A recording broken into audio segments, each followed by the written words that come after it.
지난주에 우리는 이른 새벽 포도원에 들어가 일을 했던 포도원 품꾼에 관한 이야기를 지난주에 나눈 적이 있습니다. 이날 이 일꾼은 하루 종일 감사가 넘쳤습니다. 왜냐? 보니까 인력시장에 나온 대부분의 사람들이 일감을 얻지 못했는데 이 사람은 일찍이 일감을 얻어 포도원에 나아가 이 마음의 근심을 덜 수가 있었습니다. 더욱이 이날은 어찌 된 것인지 혼자 일한 것이 아니라 9시에도 일꾼이 더해지고 12시에도 더해지고 3시에도 더해지고 심지어 포도원 일을 마치기 1시간 전, 우리로 따지면 5시에도 일꾼들이 함께 와서 포도원 일을 돕는 것입니다. 그러니 이 사람이 얼마나 하루 종일 이 마칠 때까지 감사가 넘쳤겠습니까? 그런데 이 사람의 감사가 한순간에 원망과 불평으로 토해져 나왔습니다. 왜 그러느냐? 그것은 내 품삯과 옆에 있는 일꾼의 품삯을 비교했기 때문입니다. 여러분, 사실 내 품삯이 줄어든 것은 한 푼도 없습니다. 내 것을 덜어서 늦게 온 사람의 품삯을 보충해 주었다면 억울할 테지만 새벽에 일감을 맡을 때 약속했던 한 데나리온 15만 원 그대로 똑같이 받았습니다. 그런데 이 내 품삯과 옆에 있는 사람의 품삯을 비교하니 한순간에 내 품삯이 터무니없이 작게 보여지게 되었습니다. 여러분, 비교는 항상 내가 가진 것들을 작게 만듭니다. 비교는 제법 괜찮은 내 상황을 가장 비참하고 초라한 상황으로 만드는 것, 이것이 바로 비교입니다. 그런데 우리가 살아가면서 이 비교를 뛰어넘는다는 것, 이것이 참 어렵습니다. 남과 나를, 다른 집과 우리 집을 비교하지 않는 것, 이것은 비교하지 않아야지 하고 다짐함으로 뛰어넘을 수 있는 것이 아닙니다. 비교를 뛰어넘는 것은 이 감사를 선포하는 것입니다. 여러분, 감사를 선포하면 비교를 이길 수가 있습니다. 그리고 감사를 선포하면 또 다른 감사의 이유를 고백할 수 있습니다. 감사가 참 희한해요. 감사를 일단 선포하면 또 다른 감사의 꽃이 피어나게 됩니다. 이 꽃은 반드시 이 감사의 열매로 이어지게 될 줄로 믿습니다. 제가 시골에 살아봐서 아는데, 여러분, 이 유실수 가운데 꽃이 피고 꽃이 떨어지면 반드시 열매가 찾아옵니다. 우리가 하루하루 시간 감사의 꽃을 피우면 그 감사의 꽃이 떨어진 자리에도 반드시 감사의 열매가 맺혀지게 될 줄로 믿습니다. 후반기 우리의 삶의 자리, 어떤 시간, 상황을 만난다고 하더라도 먼저 감사의 꽃을 피워내는 감사의 성도들이 될 수 있기를 주님의 이름으로 축원합니다. 오늘 우리가 나누게 될 말씀은 이스라엘과 블레셋과의 전쟁을 벌이고 있는 이 엘라 골짜기를 배경으로 하고 있습니다.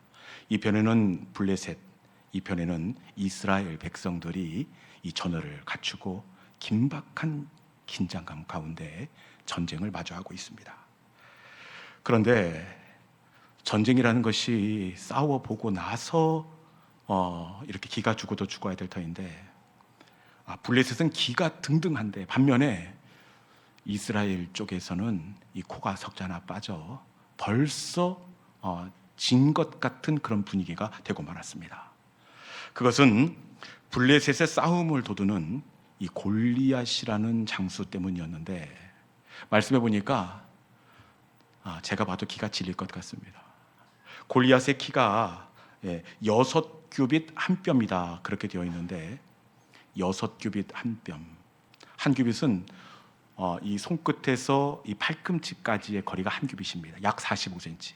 6규빗이면 45 곱하기 그리고 한 뼘 몇 cm입니까? 제가 계산을 해봤더니 3m에서 몇 cm 빠지는 그 키입니다. 3m면 여러분 여기서 이렇게 봐야 되는 그런 키입니다. 그리고 그의 갑옷은 제가 우리 단위로 환산을 해봤더니 약 입고 있는 갑옷만 60kg입니다. 어린아이 초등학생 2명을 입고 다니는 그런 골리앗입니다. 그러면서 이 골리앗이 뭐라고 이야기하느냐, 골리앗은 이 블레셋의 정운 장교처럼 이 싸움의 분위기를 조성하는 사람인데, 그 갑옷 입고 배틀책 같은 창을 들고 나와서 이 겁쟁이 이스라엘 녀석들아, 다 싸울 것이 뭐냐, 대표 한 사람씩 나와서 이 싸워서 대표가 이기는 쪽이 이기는 걸로 하자. 이 40일 동안 이 골리앗이 나와서 조석으로 이스라엘 백성을 조롱합니다. 여러분, 1대1로 싸워서 승패를 결정하자. 여러분 같으면 대표에서 나가겠습니까? 골리앗의 키가 이만큼인데 나가겠습니까? 이렇게 싸움에 엄두를 내지 못하고 있을 때 아버지의 보냄을 받고 다윗이 엘라 골짜기에 도착을 하게 됩니다. 그때 마침 블레셋의 골리앗 장군이 평상시와 똑같이 하나님의 군대를 조롱하게 됩니다. 이때 하나님의 군대를 조롱하는 골리앗의 비방을 듣고 다윗은 이 젊은 혈기에 피가 거꾸로 솟는 것 같았습니다. 당장이라도 박차고 나아가서 골리앗의 숨통을 끊어놓고 싶었습니다. 이렇게 다윗의 이 호기로운 이야기가 삽시간에 이스라엘 진영에 퍼져나가게 되었습니다.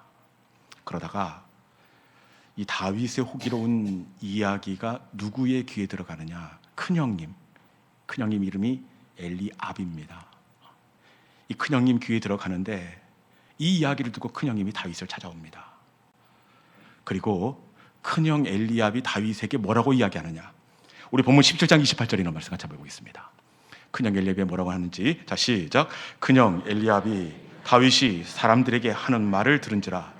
그가 다윗에게 노를 바라여 이르되, 내가 어찌하여 이리로 내려왔느냐, 들에 있는 양들을 누구에게 맡겠느냐, 나는 내 교만과 내 마음의 완악함을 아노니 내가 전쟁을 구경하러 왔도다. 아멘. 큰형 엘리압이 뭐라고 하고 있습니까? 다윗에게 노를 바라여 이르되. 큰형님이 우르말로 조금 유연하게 해석을 하면 썽을 내는 겁니다. 썽. 다윗에게 대단히 이 분노를 토해놓는데, 언뜻 보기에는 이 맏이 큰형이니까 혹시 막내 다윗이 호기롭게 골리앗에게 달려갔다가 잘못되면 어쩌나 하는 걱정 때문에 화를 내는 것처럼 그렇게 겉으로 보여집니다. 그런데 본문의 상황을 종합해 보면 이 걱정보다는 이 큰형이 의도를 가지고, 악의적인 의도를 가지고 이 다윗을 공격하고 있다는 것을 알아차릴 수가 있습니다. 이 말씀에 보면 양들은 누구에게 맡기고 여기에 왔느냐, 이 말의 저변에는 네 할 일이나 똑바로 해라, 네 할 일도 하나 똑바로 못하면서 무슨 남의 일에 참견하느냐, 이 비꼼의 마음이 형의 마음 속에 녹아져 있었던 겁니다. 그리고 형이 뭐라고 합니까? 너는 교만하고 완악한 사람이다. 여러분, 사실 다윗은 교만해서 우쭐대고 싶어서 싸우겠다고 한 것이 아닙니다. 그런데 큰형이라는 사람이 몰래 불러서 다윗을 걱정에 꾸중하는 것도 아니고, 군인들이 다 있는 곳에서 너는 완악한 사람이고 너는 교만하고 마지막 절에 전쟁을 구경하러 왔어 지금, 이렇게 하면서 다윗을 공격하는 것입니다. 사실 지금 형은 전쟁을 구경하러 왔다 이렇게 공격을 하지만 다윗은 전쟁을 구경하러 온 것이 아닙니다. 사실은 다윗 위에 3명의 형님이 전쟁에 참여했는데 이 형님들이 걱정이 돼서 지금 싸움터에 왔던 겁니다. 그것도 그냥 온 것이 아니라 이전 17절 말씀 전반전에 보니까 볶은 곡식 한 해발을 이 배낭에다 메고 왔습니다. 그리고 손에는 떡 10덩이를 들고 왔습니다. 그리고 혹시 전쟁 중에 형님들을 조금이라도 덜 위험한 자리에 세워줄까 싶어서 천부장에게 줄 치즈 10덩이도 뇌물로 들고 왔습니다. 형님들이 걱정돼서 온 겁니다. 그런데 큰형이라는 사람이 양은 어쩌고 저쩌고 전쟁을 구경하러 왔다, 네가 교만하고 완악하다. 여러분, 사람을 뭘로 보고 말이야. 큰형이라는 사람이 다윗을 이렇게 공격하고 있습니다. 여러분 같으면 큰형이 이런 식으로 나오면 큰형에게 어떻게 하겠습니까? 여러분, 아무리 큰형이라고 해도 이것은 그냥 넘어가서는 안 됩니다. 많은 사람들 앞에서 나를 망신주고 자존심을 건드렸습니다. 그냥 넘겨서는 안 됩니다. 더군다나 다윗은 남자 중에 남자입니다. 다윗은 이 34절 말씀에 보니까 형님 한 명쯤은 간단하게 처리할 수 있는 힘과 싸움의 능력이 있습니다. 곰이 양의 새끼를 물어가면 따라가서 곰의 입을 찢어버립니다. 여러분, 곰의 입을 찢으면 형님쯤은 아무것도 아닙니다. 그리고 곰의 수염을 잡고 그것을 쳐 죽일 수 있는 남자 중에 남자입니다. 그리고 결정적으로 다윗에게는 뭐가 있습니까? 물매가 있습니다. 물매. 마음만 먹으면 얼마든지 형을 때려눕힐 수가 있습니다. 이럴 때는 형님 오시라고, 그러면서 물매를 살살 돌리면서 다시 말해보라고, 지금 네가 그러고도 큰형이냐 그러면서 다시 그 입 한번 놀려봐라. 그렇게 위협을 해야 될 것 아닙니까? 이렇게 해야 될 것 같은데 다윗이 어떻게 하느냐. 사무엘상 17장 30절 있는 말씀 같이 한번 읽어보겠습니다. 사무엘상 17장 30절, 다윗이 자존심이 긁힌 이 상황 가운데서 어떻게 하는지 같이 한번 읽어봅시다. 자, 시작.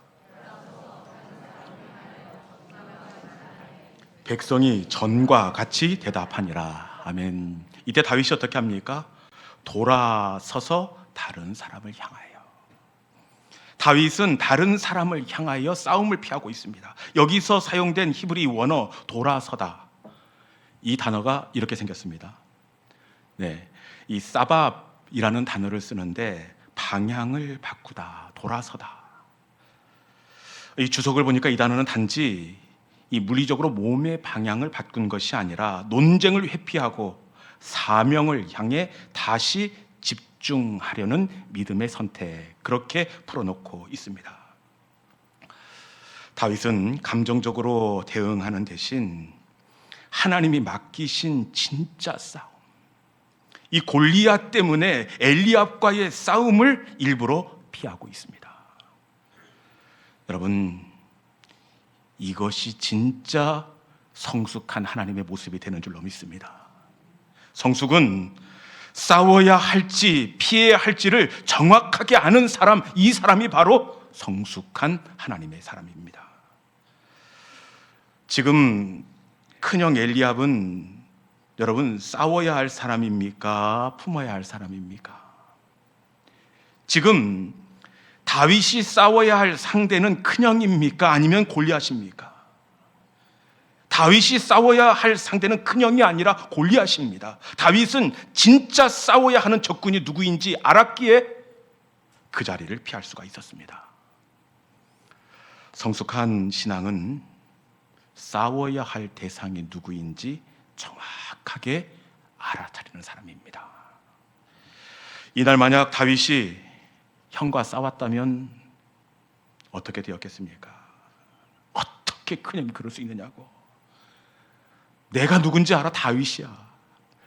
그러면서 시원하게 물매를 던졌으면, 여러분, 이 물매를 던지자마자 아이고, 물매가 날아가는데 벌써 후회했을 것입니다. 물매가 날아가 형 이마에 박혀서 형이 나뒹굴고 그 이마에서 피가 철철철철 넘쳐보십시오.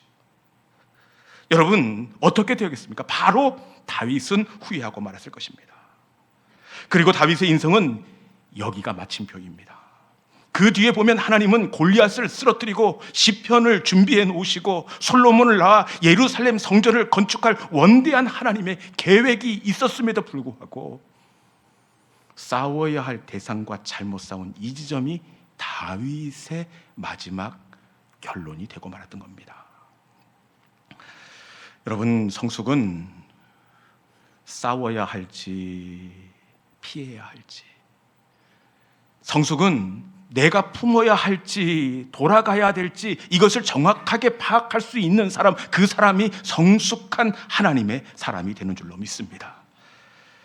그런데 너무나 많은 하나님의 사람들이 이 엘리압을 넘지 못하고 이 중간에 넘어지는 경우가 너무나 많이 있습니다. 여러분, 골리앗과의 승리를 쟁취하기 위해서는 먼저 엘리압을 넘어서야 되는데, 골리앗을 만나기 전에 엘리압 앞에서 넘어지는 사람들이 너무나 많이 있다는 겁니다. 그 대표적인 인물이 바로 사울 왕입니다. 사울 왕은 인물도 좋고 성품도 좋고, 그리고 백성을 사랑하는 마음도 특별합니다. 그런데 이 좋은 사울 왕이 왜 무너지게 되었느냐? 그건 역시 싸움의 상대를 구별하지 못했기 때문입니다. 여러분, 다윗이 싸워야 할 사람입니까? 아니면 품어야 할 내 사람입니까?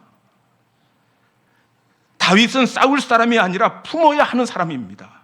그런데 이걸 구분하지 못해서 사울은 이 엘리압을 넘어서지 못하고 여기에서 무너지는 인생의 비극의 주인공이 되고 말았습니다. 제가 장신대 다닐 때 들었던 어떤 전도사님의 이야기도 마찬가지입니다. 정말 장래가 촉망되었던 신학생이었습니다. 그런데 왜 그랬는지 모르겠는데 어느 날 버스에서 작은 것 가지고 기사님과 언쟁이 붙었던 것 같습니다. 이유가 어찌 되었든 사람들 보기에 전도사님이 기사님과 이러쿵저러쿵 다투는 것 덕스럽지 않게 보여집니다. 누가 이 광경을 봤던 것 같은데 이후에 이 전도사님이 어떻게 되었겠습니까? 그 뒤에 계속해서 꼬리표가 따라붙는 겁니다. 버스에서 기사님이랑 싸우신 분, 장래가 촉망받는 분이었지만 결국에는 엘리압을 뛰어넘지 못하여 거기까지가 그분의 한계가 되고 말았습니다. 제가 보니까 성숙은 목회자라고 해서 성숙한 것도 아닙니다. 그렇다고 나이가 많아서 성숙한 것도 아닙니다. 성숙한 신앙인은 싸워야 할 상대가 누구인지 정확하게 아는 사람, 이 사람이 바로 진짜 성숙한 하나님의 사람이 되는 줄로 믿습니다. 큰형 엘리압이 이 골리앗을 만나기 전에 다윗의 속을 뒤집어 놓습니다. 자존심을 무너뜨립니다. 그런데 겉으로 보기에는 큰형 엘리압이 꼭 다윗을 자극하는 것처럼 그렇게 보여지는데 사실 영적인 눈으로 보면 이 안에는 엄청난 영적인 배후에 숨어 있는 영적인 그 세계의 조종이 있다는 것을 우리가 읽어낼 수가 있습니다. 어떻게 할 수 있느냐? 여러분, 엘리압이 거스르며 일어난 시점을 한번 보십시오. 그때가 언제입니까? 다윗이 하나님의 군대 이스라엘 백성을 구원하기로 마음먹은 그때입니다. 아마 다윗은 이 일을 잘 감당하기 위하여 하나님의 은혜를 구하고 기도했을 것이 분명합니다. 그런데 이때 엘리압이 다윗의 속을 확 뒤집어 놓습니다. 사실 이것은 엘리압이 하는 것이 아니라 엘리압을 사용하는 어둠의 영, 마귀가 배후에 있음을 알 수가 있습니다. 마귀의 큰 특징 중 한 가지는 싸움의 상대를 흐려놓게 한다는 겁니다. 이 마귀는 다윗이 골리앗을 만나지 못하도록 엘리압 앞에서 무너지도록 하기 위하여 싸움의 상대를 흐려놓게 했던 겁니다. 저의 경우를 봐도 그렇더라고요. 교회에서 아주 중요한 어떤 결정을 앞두고 있거나 그것도 아니면 중요한 설교를 앞두고 있을 때 그때마다 이 마음을 불편하게 하는 일들이 있습니다. 어쩔 때는 아이들이 마음을 불편하게 할 때도 있고 또 어떨 때는 멀쩡하던 집사님이 갑자기 속을 뒤집어 놓을 때도 있습니다. 여러분, 이때 아이들과 싸워야 되겠습니까? 아니면 속을 뒤집어 놓은 그 성도들과 시시비비를 가리면서 제가 싸워야 되겠습니까? 이때 저들과 싸우면 적을 잘못 선택한 것입니다. 이 모든 시험은 하나님의 영광의 자리로 나아가지 못하도록 그림자를 충동질해 우리를 자극하는 영적인 도전이라는 것입니다. 여러분, 성숙한 성도는 그림자와 싸우는 사람이 아닙니다.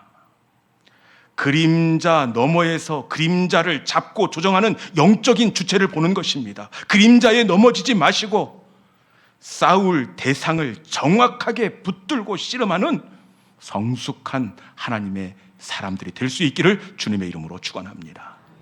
이제 말씀을 마무리하겠습니다. 여러분, 골리앗을 만나기 위해서는 반드시 그 전에 엘리압을 넘어서야 합니다. 이날 큰형을 넘어서지 못했다면 오늘 우리가 기억하는 이 다윗의 골리앗의 승리는 없었을 것입니다. 다윗의 한계는 엘리압 이마에 물맷돌을 박은 거기가 다윗의 한계가 되었을 것입니다. 여러분, 하나님은 오늘 또 싸움 잘하는 담대한 용사를 원하시지 않습니다. 하나님은 담대한 용사를 원하시는 것이 아니라 분별할 줄 아는 지혜로운 성도, 성숙한 사람을 찾고 계십니다. 다윗이 엘리압을 피한 것은 힘이 없었기 때문이 아닙니다. 왜 피했습니까? 그것은 다윗이 하나님의 사람이었기 때문에 그래요. 하나님의 사람이었기에 형을 용서하고 하나님의 사람이었기에 이해하고 하나님의 사람이었기에 이 엘리압의 도전을 덮어주었습니다. 그 뒤에 하나님의 계획이 있음을 알았기에 큰형 엘리압의 그 긁히는 자존심을 피해 돌아갔던 겁니다. 여러분, 오늘 여러분에게 다가온 엘리압은 누구입니까? 어떤 사람은 이 가정에서 다가오는 엘리압을 만나고 있는 경우도 있을 수 있습니다. 아니면 직장에서 내게 다가오는 엘리압이 있을 수 있고, 그리고 어떤 분은 교회에서 내가 넘어야 할 엘리압이 있고, 어떤 분은 학교에서 내가 넘어야 할 엘리압이 있을 수 있습니다. 여러분, 그 엘리압을 넘을 때만이 우리는 진짜 싸움 골리앗을 만날 수 있습니다. 엘리압은 싸워야 할 상대가 아니라 내가 이해하고 덮어주고 아니면 내가 피해야 할 진짜 싸움의 대상이 아닙니다.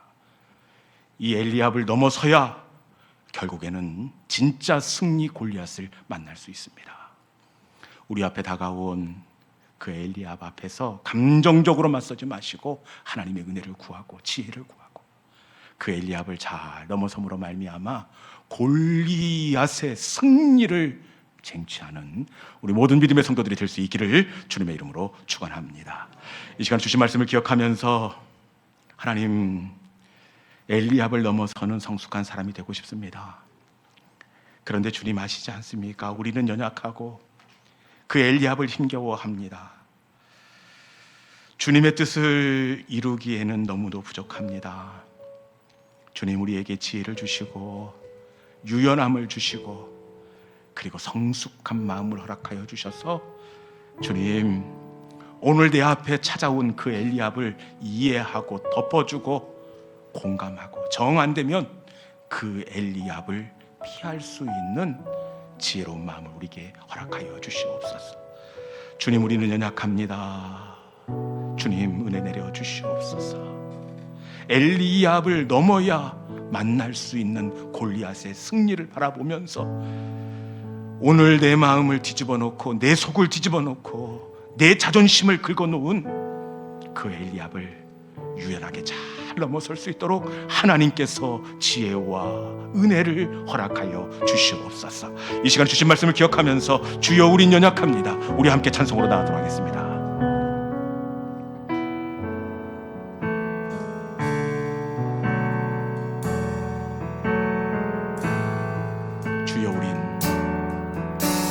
주여, 우린 연약한 오늘 하루를 우린 오늘을 힘겨워 합니다. 주 뜻 이루며 살기에 부족합니다. 우린 연약한, 다시 한번 할까요? 주여 우린 연약합니다. 주여 우린 연약합니다. 우린 오늘을 힘겨워합니다. 우린 오늘을 힘겨워합니다.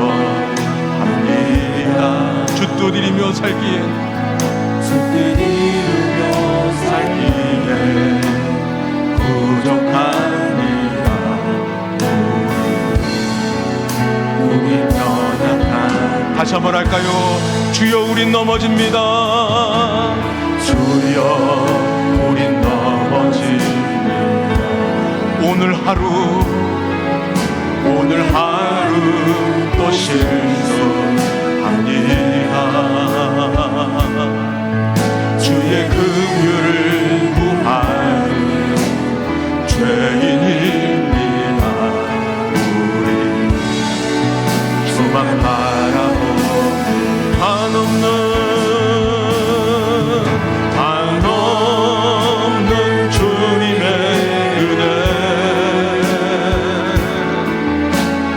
온 세상 위에 넘칩니다. 가릴 수 없는 주 영광, 온 땅 위에 충만합니다. 주님만 이기리오니 우린 그 따라갑니다. 그날에 우릴 이루시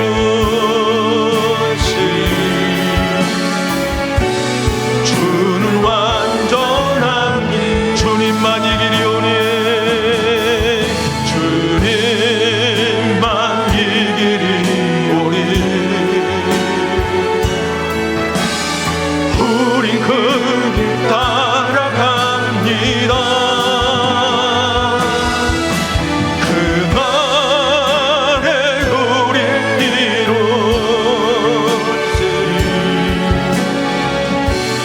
주는 완전함이, 주님만 이기리오니 주님만 이기리오. 주님 우리에게 은혜를 주옵소서. 우린 그 따라가는 아멘. 그날 우릴 이루시 주는